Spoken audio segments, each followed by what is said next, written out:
안녕하세요. 아이디어 컨설팅 연구소 아이디어 컨설턴트 유상석입니다.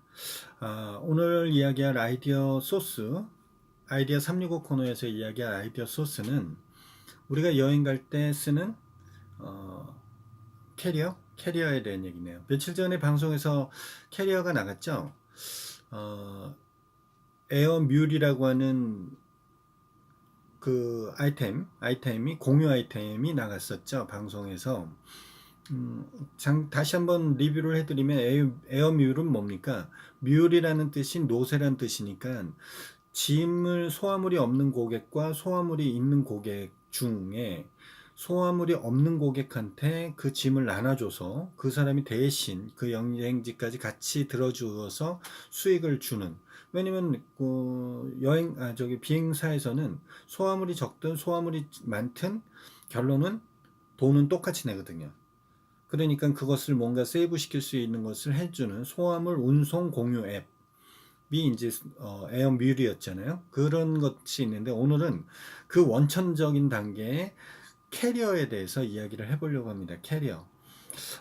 창업자는 조시 유다슈켄이라고 하는 조시 유다슈켄 이런 말 할 때마다 참 어렵습니다. 조시 위다스켄 조시라고 하는 친구인데 구두 회사인 알도라는 회사에서 2년 동안 해외 영업을 맡으면서 해외 출장을 참 많이 다녔대요.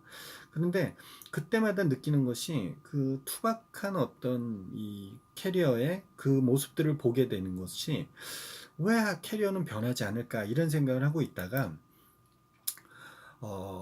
캐스퍼라고 하는 브랜드도 방송에 나갔습니다. 매트리스를 판매해서 하는 회사인데 여기 창업자들을 만나서 이야기를 하다가 매트리스가 저렇게 변했다면 캐리어도 이렇게 변하지 않을까, 변할 수 있을지 않을까라는 생각에서 라덴이라고 하는 캐리어를 만들어내게 됩니다. 라덴. 이 캐리어는 굉장히 똑똑해요. 똑똑해서 표현을 어떻게 했냐면 스티브 잡스가 만든 것 같은 손길이 닿대요. 조시가 만들었는데 스티브 잡스가 만든 것 같은 손길이 닿는, 그러니까 디자인도 아주 뭐랄까 고급스럽기, 그 다음에 촌티나지도 않고 뭔가 굉장히 혁신적인 것 같은 느낌. 그리고 이제 독일의 유명한 리모라고 하는 캐리어, 명품 캐리어가 있는데 리모와 애플 사이에 아이가 태어났을 때 이런 라시의 느낌이 든다라고 표현을 한답니다. 굉장하지 않아요? 스티브 잡스가 만들었는데 애플하고 리모하고 사이에서 애가 태어났는데 그게 라덴이래요. 그런 평을 해준답니다. 그리고 이것을 사용하는 미국의 오프라 윈프리 같은 경우에는 내가 본 것 중에 가장 그 스마트한 캐리어고, 그래서 마음을 홀딱 뺏겼다고 할 정도로 저가고, 그 다음에 뭐 제시카 알바라든지 지지 하디드, 그 다음에 디자이너 토리 버치까지도 이 캐리어의 팬이라고 하네요. 굉장히 똑똑해서 그 똑똑한 기능을 몇 가지만 이렇게 보려고 하면, 첫 번째가 캐리어에 스마트폰을 충전할 수 있는 기능이 되어 있습니다. USB 포트를 연결할 수 있게끔 되어 있어서 어, 최대 이 캐리어에서 스마트폰을 충전할 수 있는 것은 4번까지도 충전이 가능하다고 합니다. 그래서 배터리 충전을 할 수 있는 게 캐리어 안쪽에 탈부착이 되어 있대요. 지금 생각해 보면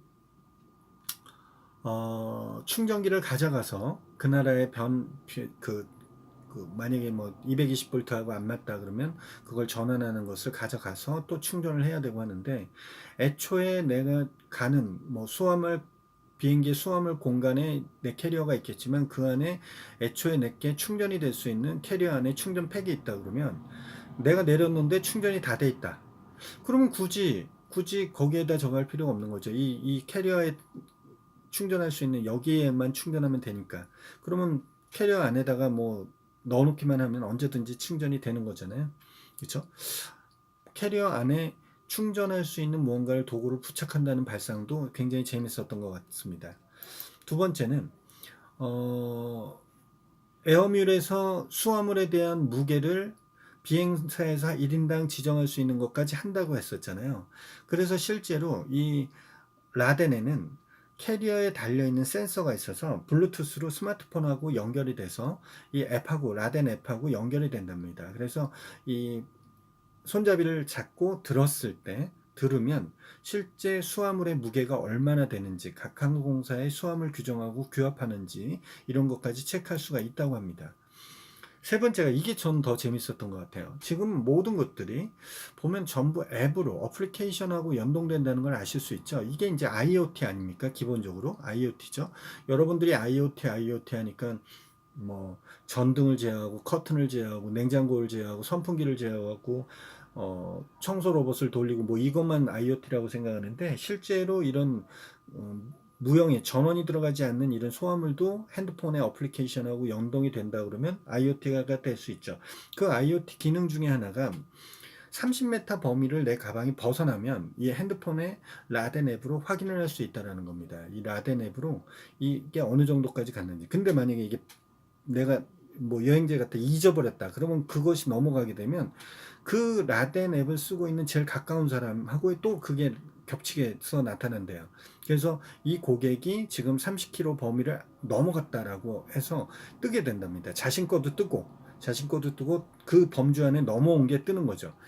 어, 그런 거죠. 우리가 뭐 예를 들어 반려동물을 저걸 했는데 얘한테 칩을 넣어놨는데 내가 항상 이 거리 뭐 예를 들어 30m 범위를 넘지 못하게 돼 있는데 얘가 넘었는데 그런 서비스를 쓰는 또 다른 고객이 있는데 이 애완동물이 30m 범위를 넘어서 자신의 영역까지 왔는데 나의 위치는 확인을 할 수 있으니까 그것을 고객한테 보내주는 거죠. 마찬가지로 이 가방 캐리어가 분실이 되면 이 그 벗어난 범위에 있는 제일 가까운 사람이 노출된 상태에 이게 뜨면 그게 뜨면 이거 지금 이 고객은 누구란 사람은 이게 잊어버린 거구나. 그래서 이 위치를 그 사람한테 송출해 줄 수 있는 서비스까지, 위치 정보를 알려주는 서비스까지 된다는 거예요. 멋지지 않습니까? 분실해도 걱정을 덜 할 수 있는 여러 가지 응용할 수도 있고. 그 다음에 AS는 앱으로 또 다 저기가 된다네요. 보정 문제라든지 작동 방법 이런 것들을 앱에 있는 것을 채팅을 가지고 전부 다 소화를 할 수 있대요. 굳이 뭘 이걸 가서 저걸 하지 않고. 그 다음에 이제 캐리어는 디자인에 대한 부분도 굉장히 중요할 것 같은데 군더더기 하나도 없고 파스텔 톤으로 연분홍이나 연보나 연두색 해서 13가지 종류에 대해서 유광이냐 무광 여부만 따질 수 있게끔 이렇게 돼 있답니다. 제가 이 라덴을 제가 이야기를 하면서 단순히 캐리어가 이쁘다, 가볍다, 튼튼하다 그 기능은 다 가지고 있는 것 같아요. 근데 기존의 캐리어들은 홈쇼핑이나 내지는 나와 있는 것들을 보면 다 그런 것들이었는데 이 캐리어에 IoT 기능을 집어넣어서 충전할 수 있고 위치를 기반을 확인할 수 있고 그 다음에 무게를 책정할 수 있고 이런 것들을 같이 연동했다는 게 차별성 있는 아이디어가 아닐까 하는 생각이 듭니다. 그러다 보니까 오프라 윈프리라든지 뭐 제시카 알바라든지 이런 사람들이 광편이 됐다라고 이야기할 수 있는 캐리어겠죠. 왜냐면 그 사람들도 비즈니스상으로 어딘가를 간다 그러면 캐리어에 담아서 갈 건데 그런 것들이 이렇게 된다 그러면 굉장히 좀 달라지는 거 아니겠습니까? 어떻게 보면 캐리어도 하나의 공항 패션 아니겠습니까? 적정한 부분까지는 실익이 다 나눠지는 것 같아요. 에어뮬에서 봤던 것은 항공료를 저렴하게 조금이라도 줄여보겠다라고 하는 사람의 소비자의 니즈하고 맞아 떨어졌다면 라덴 같은 경우에는 어떻게 보면 캐리어가 평범한 것이 아니고 이것도 디자인의 하나의 맥이다라고 생각해서 조씨는 그런 부분 평범하지 않은 그 디자인을 만들어서 제품으로 승화시켰다라는 생각이 드네요. 변호사로도 돈 잘 벌고 잘 살 것 같은데 역시 창의적인 사람은 어쩔 수가 없는 것 같아요. 그 사자성어가 지금 생각이 안 나는데 사자성어 중에 그런 말이 있거든요. 송곳을 바지 속에 숨기면 그 송곳은 영락없이 그 바지를 뚫고 나온다라는 그 사자성어가 있습니다. 지금은 제가 생각이 안 나는데 그 말처럼 창의적인 사람은 암만 변호사가 안정적인 직업을 가지고 뭐가 된다고 하더라도 자기의 창의적인 면은 송곳처럼 바지를 뚫고 나오는 법인 것 같아요. 그것처럼 얼마든지 자기가 뭐 업으로 변호사 일을 해서 거기서도 창의적이게 해결을 하거나 내지는 창의적인 방법으로 영업을 승화시키거나 운영을 한다거나 할 수 있겠지만 이와 같이 무언가 또 다른 아이디어를 만들어서 그것을 기업으로 만들고 또 그것을 뭐 기업으로 잘 성장시키는 것도 나쁘진 않죠. 변호사는 변호사 업만 해야 된다는 그런 법은 없지 않습니까? 조 씨가 그런 부분들을 잘 보여준 것 같아요. 가방에서 알도에서 해외 출장을 다니면서 결론적으로는 그것을 봤을 때마다 느끼는 그런 어떤 불편함에 아이디어나 발명은 기본적으로 불편함에서 시작한다는 것은 아마 이 방송을 즐겨보시는 분들은 아이디어에 대해서 뭐 생각하거나 발명에 대해서 관심 있으신 분들일 테니까 또 내지는 그런 것을 해보고 싶어 하시는 분들이실 테니까 그런 분들은 불편함에서 기반이 된다는 거죠. 제가 이야기하는 지금 이 모든 방송의 컨텐츠는 거의 다 불편함이라는 불편과 불편함이라는 곳에서 기반이 된 것이 무언가 혁신적인 사람, 창의적인 사람의 생각이 덧붙이고 실행력을 가지고 그것이 결론은 제품으로 이루어져서 성공을 할 수도 있고 실패할 수 있습니다. 그렇지만 성공보다는 실패가 더 많겠죠. 더 많겠지만 결론적으로는 그래도 무언가 진행이 된다라는 부분이 달라진다는 얘기를 여러분들 알으셔야 될 것 같습니다. 무조건 실행하라고 저는 이야기하고 싶어요. 더군다나 예전하고는 다르게 지금은 프로토타입을 만드는 방법, 그 다음에 어떤 자금을 만들어내는 것도 프로토타입 같은 경우에도 3D 프린트라든지 이런 걸로 해서 모컵을 만들어내는데 굉장히 빠르게 저기 할 수 있고요. 그 다음에 이제 재능 기부 사이트 크몽이라든지 이런 데를 통해서 디자인이라든지 이런 것들도 쉽게 싸게 전문가들한테 저기 할 수 있는 프리랜서 그룹층이 잘 돼 있고요. 그 다음에 이제 마케팅이나 내지는 어떤 자금을 충당하기 위해서 예전엔 정부지간에 뭐 이런 것들을 했지만 실적을 보여주고 매출 실적을 보여주고 했지만 지금은 그것도 있지만 기본적으로 리워드 방식의 어떤 크라우드 펀딩을 할 수 있다든지 이런 방식으로 굉장히 차별성이 늘어나고 있다는 걸 여러분들도 아실 수 있습니다. 그렇기 때문에 꼭 한국이 아니더라도 와디즈 같은 한국이 아니더라도 미국의 킥스타터라든지 인디디고라든지 이런 것을 통해서든지 얼마든지 창업 자금을 받을 수 있는 시대가 돼 있어요. 그러니까 무엇보다도 예전보다는 인식도 많이 바뀌었습니다. 이 혁신적인 아이템을 가지고 무언가를 시도를 했을 때 망했을 때 그 사람을 발목을 잡는 그 리스크 요인도 많이 없어요. 저희가 시작할 때하고는 많이 다른 것 같아요. 다르기 때문에 누구보다도 먼저 시행을 해보시라고 꼭 이야기를 하고 싶습니다.